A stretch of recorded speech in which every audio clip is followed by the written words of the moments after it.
আসসালামু আলাইকুম। সবাই নিশ্চয়ই ভালো আছো তোমরা।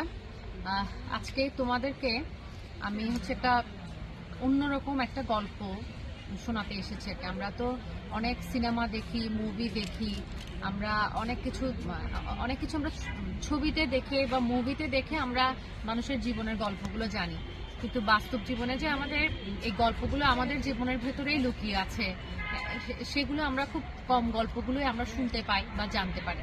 তো আমি যেহেতু গ্রামে চাকরি করি, গ্রামের মানুষের সাথে আমার কাজ, গ্রামের ছেলে মেয়েদের সাথে আমার জীবনের সবচেয়ে সবচেয়ে বেশি মুহূর্তটা আমার ওদের সাথেই কাটে। আমি আসলে চেয়েছিলামই যে গ্রামে আমি চাকরি করব। আমি চাইলে পারতাম অনেক ভালো স্টুডেন্ট পড়াইতে বা ভালো কলেজে, ভালো স্কুলগুলোতে আমি যেতে, কিন্তু আমার একটা স্বপ্ন ছিল যে আমি আউট অফ বক্স চিন্তা করব। আমি গ্রামের ছেলে মেয়েদেরকে নিয়ে আমি কাজ করব। সেই গ্রামের যারা অনেক কিছুতে পিছিয়ে আছে তাদেরকে নিয়ে জীবনটা বাঁধবো বলে আমি ভেবেছিলাম, এবং সেভাবেই ভেবেছি, এবং এই কারণেই কিন্তু আমার গ্রামে ছুটে চলে আসা। তো আজকে আমি আমার সাথে যাকে নিয়ে এসেছি,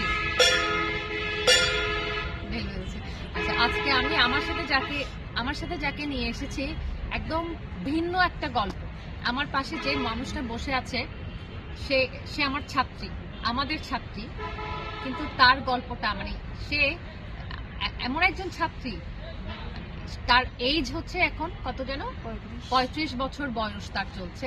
আমার বয়স 37 বছর, ও এখন 35 বছরের একজন ছাত্রী। আমার এই 35 বছর বয়সে সে পড়তে আসা, সেই গল্পটা আমরা ওর মুখ থেকে আজকে শুনবো, যে সে কেন এই বয়সে পড়াশোনা করতে আসলো, এবং সে কেন মনে করলো যে পড়াশোনায় আসলে জীবনে এগিয়ে যাওয়ার, শিক্ষা অর্জন, জ্ঞান অর্জনই পৃথিবীতে এগিয়ে যাওয়ার জন্য, মানুষ হিসেবে বেঁচে থাকার জন্য একমাত্র অবলম্বন। সেটা আমরা ওর কাছ থেকে জানবো। সে তোমার কাছে আমার প্রশ্ন, তুমি কেন এতদিন, প্রথম কথা হচ্ছে তুমি কেন এত এই যে পড়াশোনা করতে আসলে? আসলে কাছে চলে আসো।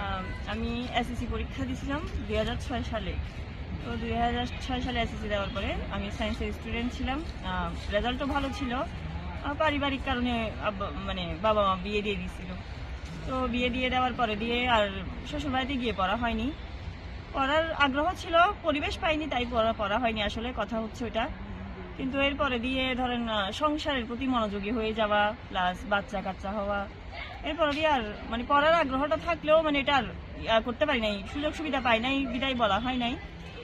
তো পরে 17 বছর জীবনে একটা জিনিস করছি অনেক মনোযোগ দিয়ে, সেটা হচ্ছে সংসার। অনেক মন দিয়ে আমি সংসার করছি, সংসার করতে হবে, সংসারটা কিভাবে সুন্দর করতে হবে, ওই জিনিসটাই মাথায় ছিল। তো এইভাবে 17 বছর কেটে গেল।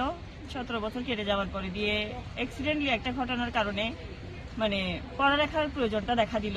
যে তখনই আফসোস করতে লাগলাম যে আমি যদি আগে পড়ালেখাটা চালাই যাইতাম, হয়তো আজকে আমার 2-3টা সার্টিফিকেট থাকলে আমার একটা ভালো জব হতো, ভালো একটা কেরিয়ার হতো।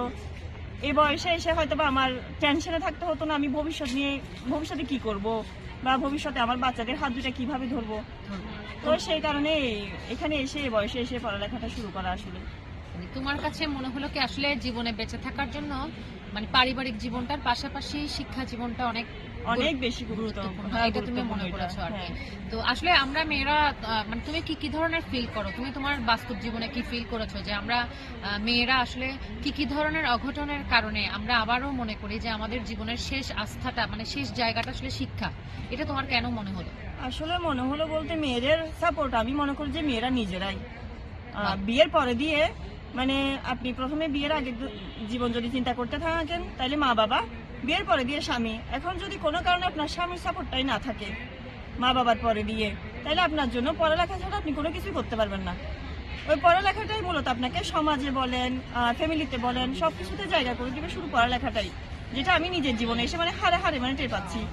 যেমন আমি বিয়ের পরে যদি স্বামীর কথা না শুনে বা নিজের চিন্তাটা ওনাকে বলতাম যে আমি পড়ালেখা করতে চাই, উনার মতামতটা প্রাধান্য দিতে গিয়ে হয়তো বা নিজেরটা আর বলা হয়নি। কিন্তু এখন এসে চিন্তা করতেছি উনাকেও প্রাধান্য দিতাম, প্লাস পড়ালেখাটাও চালিয়ে যেতাম, তাহলে আমার আজকে কি এই বয়সে এসে পড়তে হতো না, বা এখন আমার একটা সুন্দর ফিউচার হতো। অবশ্যই। তুমি এখন কি মনে করছো যে আদৌ তুমি যে এই সংগ্রামটা করে এসছো, আমরা কিছু জিনিস এখানে ডিসক্লোজ করছি না, তার তার জীবনটা অনেকটা আমার মতো। আমাকে তো তোমরা সবাই চিনো বা আমাকে তো তোমরা জানো। সে হচ্ছে পড়াশোনা বন্ধ করে দিয়ে এসেছে, আর আমি হচ্ছে যুদ্ধ করে পড়াশোনা করে একা মা হিসেবে আমার জীবনটাকে আমি চালিয়েছি, আমার জীবনটাতে আমি দাঁড়িয়েছি।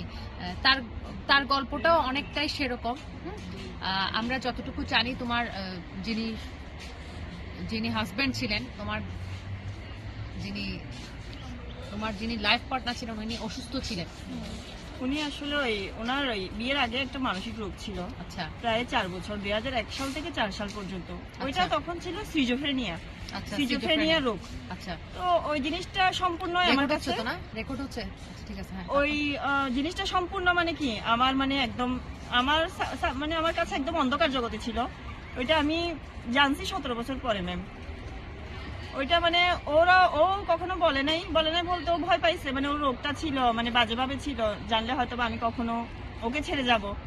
কিন্তু ওর পরিবারে যদি চাইতো এই জিনিসটা আমাকে আগে জানালে হয়তো বা আজকে যে ওর বাইপোলার ডিসঅর্ডার রোগটা হয়েছে ওইটা হইতো না, বাইপোলার ডিসঅর্ডার। আচ্ছা, ওইটা আর হইতো না। মানে আমি ট্রিটমেন্ট করাইতাম বা এই দিনটার জন্য আমি প্রস্তুত থাকতাম। এখন মানে এমন অবস্থা যে এটা কোনো কিছুই করার ছিল না। মানে গল্পটা তোমরা চিন্তা করতে পারো, সে একজন সিজোফ্রেনিয়া রোগী, মানে রোগীর একজন সহধর্মিণী, একজন রোগী। এই ধরনের সিজোফ্রেনিয়া যে কত মানে একটা ভয়ঙ্কর রোগ, এটা আমাদের জানা, মানে এটা এটা এবং বাইপোলার ডিসঅর্ডার হয়ে গেছে। তো সেই জায়গায় এই মেয়েটা মানে সাহস করে সে বেরিয়ে আসার, গ্রামের পরিবেশ আমরা ওকে দেখেই বুঝতে পারছি, বা ওর গেটআপে আমরা বুঝতে পারছি যে আমি যে জায়গাটায় চাকরি করি সেই জায়গাটার মধ্যে আমাদের মেয়েদের অবস্থানটা কেমন, এবং কত কনজারভেটিভ, কত মানে তাদের ওয়ে অফ থিঙ্কিং কত কনজারভেটিভ নিয়ে তারা বাঁচে। হ্যাঁ, এই জায়গা থেকে এই মেয়েটা এই বয়সে এসে মানে এটা আউটস্ট্যান্ডিং। আমার কাছে মনে হতো কি একটা সময় যে আমি মনে হয় পৃথিবীর সবচেয়ে দুঃখী মানুষ, কিন্তু ওরা যখন আমাদের কাছে চলে আসে, আমাদের কাছে একটা এবং মানে আসে, তখন আমাদের কাছে মনে হয় যে না, আমাদের চেয়ে পৃথিবীতে দুঃখী মানুষ অনেক আছে, আরো অনেক আছে, এবং ওরা আসলে আমাদেরকে ছাড়িয়ে গেছে। এখন আমাদের কাজ হচ্ছে ওদেরকে আসলে বাঁচতে দেওয়া।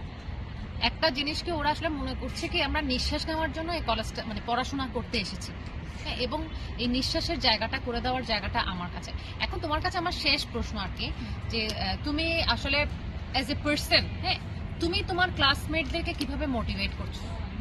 আমি আমার ক্লাসমেটদের বলতে গেলে ধরেন ওরা আমার ছেলে যেটা আছে ওর চাইতে বছর 1.5 বছরের ছোট হবে। ছোট, হ্যাঁ। তো ওরা যখন পড়ালেখায় অমনোযোগী থাকে, আমার মানে বারবার আমি ওদেরকে বলি মানে আজকে দেখ আমি এই বয়সে এসে পড়ালেখা করতেছি শুধু একটা সার্টিফিকেটের জন্য, একটা পরিচয়ের জন্য, আর তোদের তো হাতে যথেষ্ট সময় আছে নিজের লাইফটা গোছানোর। আমার হয়তো বা আল্লাহ হায়াত দিলে আমি পারবো যে সামনে যাইতে, অলরেডি 35 হয়ে গেছে, আল্লাহ হায়াত দিলে আমি সামনে জীবনটা গুছাতে পারবো। কিন্তু তোদেরকে আল্লাহ হায়াত দিক মানে তোদের সামনে পুরা জীবন পড়ে আছে। তো এখন থেকে যদি গুছায় উঠতে না পারিস সামনে গিয়ে কিছুই পাবি না আমার মতো। হয়তো বা অন্য এক সময় গিয়ে আমি যখন আফসোস করতেছি যেমন তোরা আফসোস করবি। আমি ওদেরকে সবসময় বলি মানে পড়ালেখাটা যেগুলো আছে মানে ওগুলো গুছায় রাখ, মোটামুটি একটা ভালো নাম্বার যাতে আসে, একটা মানে সার্টিফিকেটের একটা যাতে মূল্য থাকে তোদের। অবশ্যই অবশ্যই। এখন ওকে না, আমাদের আসলে ক্লাসরুমে শুধু চেয়ারটা বসিয়ে পড়াশোনা না, মানে ওরাই ওদের কর্ম দিয়ে দেখো আমার ছাত্রছাত্রীদের ভেতরে একটা ইন্সপিরেশন, এটা অন্যরকম। আসলে আমি তো সব স্টুডেন্টদেরকে মানে মা বা বাবা এই ধরনের সম্বোধন করতে পছন্দ করি। ও আমার বয়সের খুব কাছাকাছি একটা মানুষ, আমি এত ইন্সপায়ার্ড এই মানুষটার কাছ থেকে। আমার কাছে আমি যেমন ধরেন অল্প বয়স থেকে আমি চাকরি করছি, আমি 18-19 বছর বয়স থেকে আমি চাকরি করি, মানে অন্য সংস্থান। আর তার অন্য সংস্থানটা কি ডিফারেন্ট চিন্তা করা যায়, যে সে অন্য সংস্থানের জন্য নিজেকে যোগ্য হিসেবে তৈরি করছে। এটা আমাদের জন্য অনেক অনেক বেশি শিক্ষণীয়, এবং আমি চাইবো যে আপনারা সবাই মানে আমার জন্য তো দোয়া করবেন, আমার এই ছাত্রীটার জন্য অবশ্যই আপনারা দোয়া করবেন। এবং আমি মনে করি যে she is a living examples in the society. সে একটা লিভিং এক্সাম্পল, যে একটা 35 এইজে এসে দুটো বড় বড় বাচ্চার দায়িত্ব, তার লেখাপড়া, তার খাদ্য, অন্ন, বস্ত্র, বাসস্থান, এগুলো মানে এই পর্দার নিচে থেকে এটা করা, এটা আমি হইলে হয়তো আমার আরো অনেক কান্নাকাটি চোখে দেখা যেত। বাট ব্রেভ বাবা, তুমি অনেক বড় হও, অনেক অনেক ইন্সপিরেশন হও। সবাই ওর জন্য দোয়া করবেন, আমাদের জন্য দোয়া করবেন। আসসালামু আলাইকুম। আসসালামু আলাইকুম।